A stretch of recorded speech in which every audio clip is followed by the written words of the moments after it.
Hey, what is up, guys? I am here to give you a WWE Smackdown review for,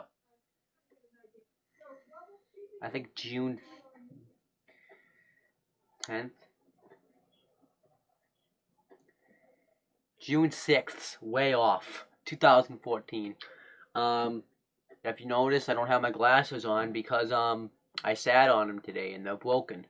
So, this is going to be a no glasses video, so I'm gonna look a little weird. I can like barely see you guys. You guys are far away from where I am. Um, but we're going to Walmart today to get those fixed because that's where I got them from. So we're good. Let's start with SmackDown though. We had JBL and Michael Cole on commentary, as always. And the first thing that happens is Seth Rollins and Triple H come out. Triple H kind of brags about how he broke up the Shield, and he wants to give Seth Rollins a chance to have his explanation. And Seth Rollins says that the only person he knows an explanation to is himself, so he doesn't give an explanation. I'm expecting him to do it on Raw because Roman Reigns and Dean Ambrose, who were members of the Shield, are scheduled to be on Raw, so I'm assuming that's when he'll give his explanation. And then Dolph Ziggler comes out. He talked about how I actually like what he said, how he might fall down further from the totem pole.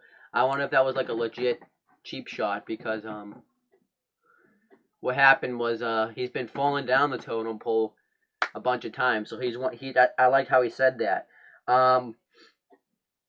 And he talks about how he may get beat up for saying this, but he said that Seth Rollins sold out, and then Triple H says, yes, Seth Rollins sells more arenas than you do.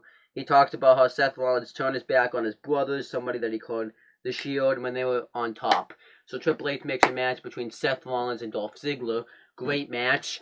Dolph Ziggler does like the face first move off the top rope.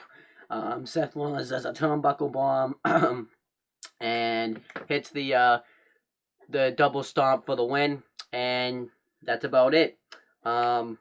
I think there was more stuff, but it was a really good match.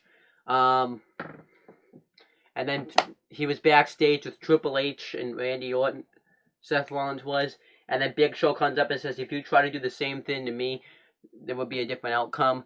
And Triple H laughs, and Big Show's like, what are you laughing at? And Triple H says, well, we're going to prove your theory to the test, because tonight you're going one-on-one with Randy Orton.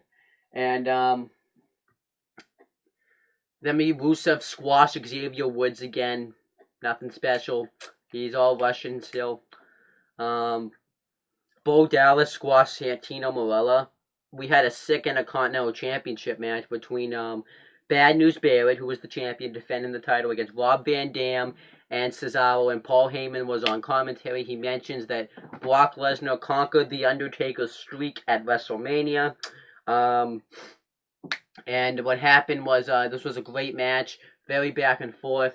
Bad News Barrett though ends up hanging up Cesaro off the top rope, and LVD hits the 5-star frog splash, and Bad News Barrett hits the bullhammer elbow on LVD for the win and retains his championship. So good stuff. Any other special stuff? The Usos defeated Ryback and Curtis Axel. That was a pretty good match. But it was like kind of an average match. Natalya beat Alicia Fox, and then she freaked out afterwards, as always. It was very funny. Big Show fought Randy Orton. Big Show was getting ready to put Orton away with a chokeslam, but Seth Rollins got off the top rope. Orton hit the RKO, and Seth Rollins hit the double stomp on the chair twice on Big Show for the win. Well, to lay him out. Bray Wyatt returned. He cut a promo. Don't remember what he said though. But this was a good I thought this was an average SmackDown this week. It was just kind of there for me. But that's pretty much it, guys. Peace out.